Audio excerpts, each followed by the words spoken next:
Thanks so much for tuning in to another episode of the Christian Indie Artists and Songwriters Podcast. I'm your host, Brian, and on today's episode, we're going to talk about something that you've probably seen all of your artist friends posting and talking about, and that is this year's Spotify Wrapped for Artists. Now, just in case you don't know what that is, it's basically a yearly report that Spotify for Artists releases to everybody who releases music, and actually they release it on the other side as well to just users so that people can see what are their top songs they've listened to, what are their top podcasts, a bunch of cool stats. So you can get that on the artist side and also on the consumer side, which is actually really cool that Spotify does this because it's a way for us to kind of dig into almost like the yearbook of the year in terms of our music consumption, or for like what we're going to talk about today as an artist to be able to see your kind of report card and see how you did, see where you can improve. So I want to talk about all that because obviously there's ways to kind of take this way out of proportion, and there's ways to kind of take it and run with it and use it to the best of our ability. And in case you haven't really checked it out before, this is basically covering a lot of things on the artist side, like total stream count, total hours listened, total countries listened to. It shows how many people have repeated your songs, how many playlists you've been added to, how many times your songs have been saved. There's actually a ton of information. They put it together in this cool little animated video, and it's always really exciting. It's like pre-Christmas for us artists out there. But there's obviously two sides to every coin. If your numbers are big, you're excited and you feel accomplished and you feel like you did something good. And then you can also feel like, man, my numbers aren't where I wanted them to be, where I thought they would be, and you might feel discouraged. And especially as looking into a new year, this is a great time of year to consider these things, and that's exactly what I wanted to talk about on this episode, are just a few categories of, now that we have this information, what do we do with it? How do we make the most of it? How do we see the silver lining in it? How do we improve? How do we do what we need to do to continue to make music that impacts the world? So the first thing I want to talk about, which is the most obvious, but I feel is almost the most important, is compare yourself to yourself, not to others. If you're on social media right now or around the beginning of December every year and the Spotify Wrapped stats come out, you see everybody posting it. It could be easy to get caught up in the comparison game of, wow, look at all those streams they got. How come I didn't get as many streams? Or wow, look how many streams I got. How come they didn't get as many streams as me? Or whatever. But I feel like the true and only way to make this a beneficial process is to compare yourself to yourself. Look at your past stats. Look at what you did last year. Look what you did 2 years ago. I think Spotify's been doing this for a while. They haven't been doing it for too long, but I know they've been doing it for at least the past 3 or 4 years. It may be longer. Comment below and correct me and let me know how many years has Spotify actually been doing this so far.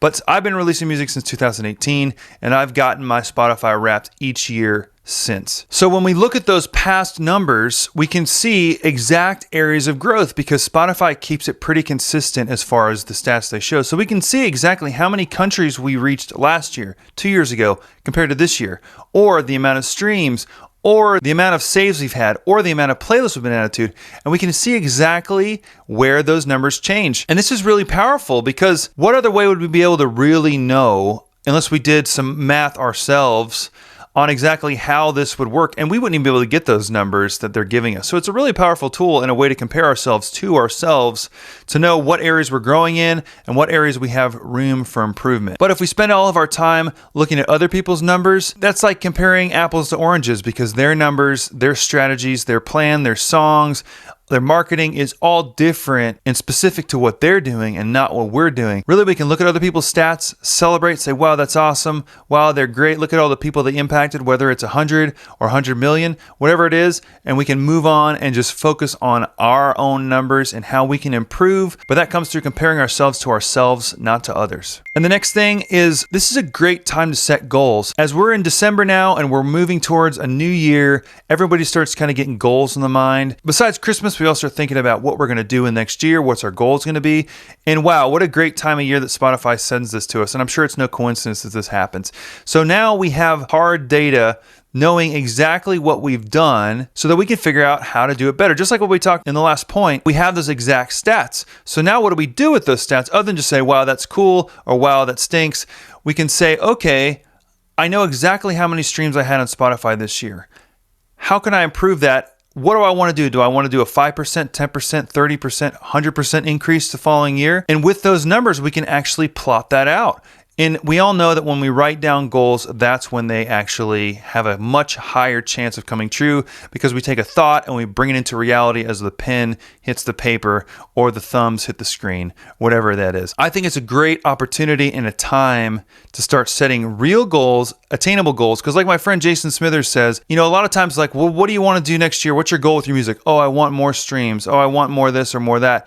And that's great. But what he says is when we actually have a quantifiable number, that's when we can really do it, because then we can reverse engineer it, figure out, okay, if we want, just say we had 10,000 streams this year. Next year we want to have 20,000 streams. Well, we can kind of divide that up and figure out how many streams we need per day or per release to achieve those numbers. And of course, some of this stuff is outside of our control, but this will all point into the type of marketing we use, the type of promotion we use, because if certain people are getting certain numbers with their marketing or promotion, we know that those are the kind of numbers that we want to hit. And of course, we always want to get as many as possible. That's always the goal. By setting real quantifiable numbers based on our wrapped report card, essentially, this is how we can really put together a plan of action to actually hit our goals in the following year. And the third thing we can do now that we have our Spotify wrapped numbers is we can innovate. Innovation is such an important part of growth and looking into the future, because innovating is all about the future.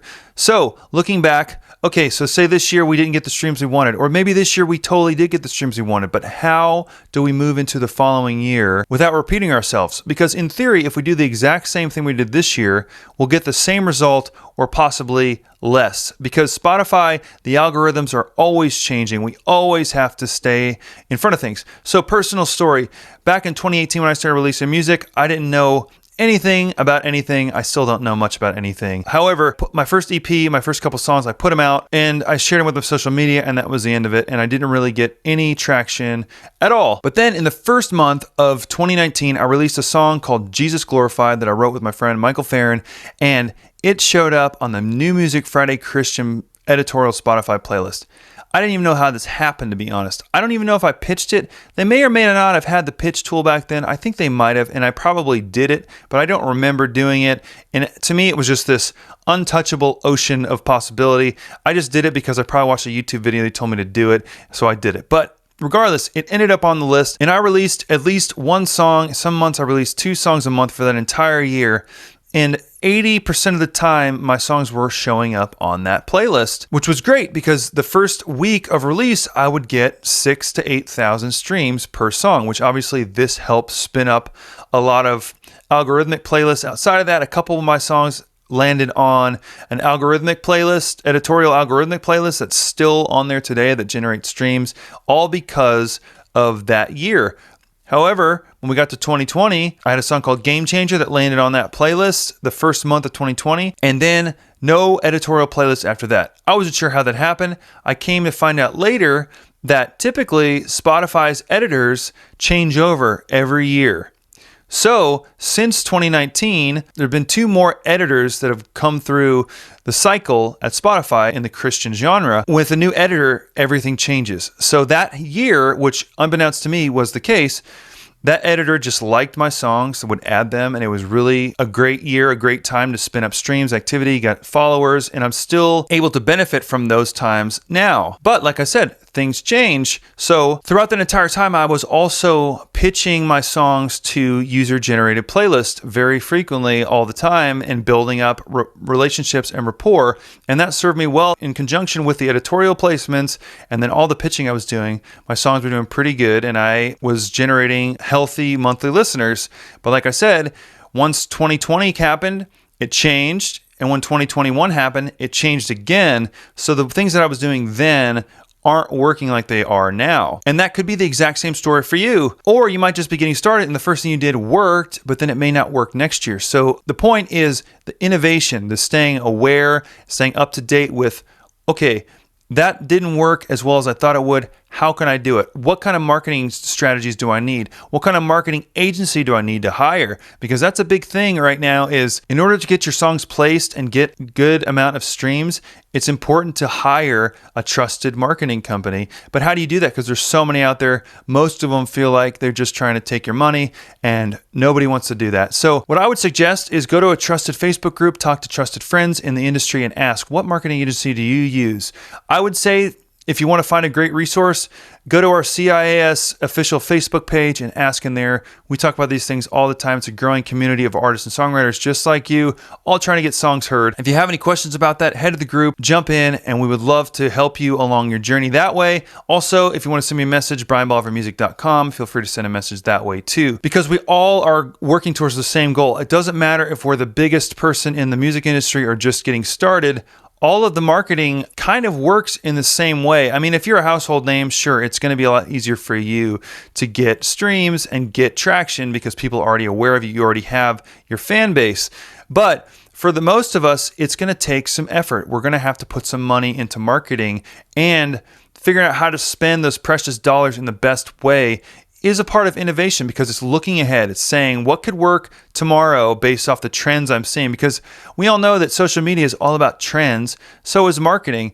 And so all of this stuff is at our fingertips and all of this is at our access. So we have to take the time to kind of think about it, to marinate, to use some wisdom, pray about where God wants you to lead and how to use your marketing. Because marketing can be a kind of a scary word for a lot of us, but it's so important if we want to get our songs heard. Innovation is key in any spectrum, but especially as we're talking about our music and Spotify, it's really important to stay ahead, look forward into what we can do, and do our best to innovate along the way. And the last thing, and I would say the most important thing, is to celebrate the impact that your songs made this year. Whether it's 100 or 100 million, and I've actually seen some cards that are people have had over 100 million streams that aren't even a household name, which is just mind-boggling to me. But it doesn't matter because every single stream counts. I know I say it all the time, but it really does matter. It matters so much. So if you had 100 streams on a song, or 100 streams total, that means 100 people heard your music this year. That's huge because a song can change someone's life. This is not something that we're just doing just for fun. It is fun, it is exciting, and it is awesome. But we're doing this to make impact, especially being a Christian indie artist and songwriter. So as we're sharing the gospel through our music, it's so important to celebrate. Because if we don't celebrate, and I've talked about this in other episodes too, but if we don't celebrate, it all just becomes another thing that we just did, another thing we accomplished. So I would say, if you're into movies, go to a movie. If you like to go out to eat like I do, go out to eat. Go get ice cream. Go get something that is setting aside special time to say, hey, this was a great year of releasing music, and we're going to celebrate that. And that's the way that you can kind of move into the new year to celebrate that. Because if you don't, like I said, if you don't celebrate, it just becomes another thing that you did. And then there's nothing to look forward to over time. It just becomes work. It just becomes something that you just, okay, another year gone by. Maybe I didn't get what I wanted stream-wise. The numbers are lower than I thought. The impact's lower than I thought. Let's just do it again. Who really cares anyways? But if you say, this is awesome. We did it. We impacted this many people. Our music was heard in this many countries. We got on this many playlists, this many streams or whatever. Whatever the numbers are for you, celebrate those numbers and say, this was great. What an accomplishment. Now let's take that into the new year and figure out how to do it even better. So I hope that all makes sense. I hope that you can look at your Spotify Wrapped 2021 and say, man, what a great year of music. It took a lot of work. It took a lot of effort. It took a lot of resource and time. But look at the result. People heard and were impacted by my songs.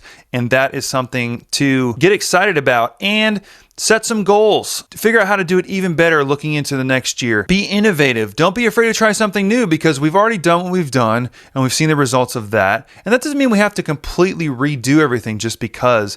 We just want to take things and tweak just to do it a little bit better. Try to move towards those goals that we set. And above all of that, when we see other people's stats, celebrate their stats, but don't compare ourselves. Don't get caught up in the comparison game with stats. We all like to post and we all like to share our stats. I think that's great. That's healthy. We should all be proud. This is a community of people that are all doing this together.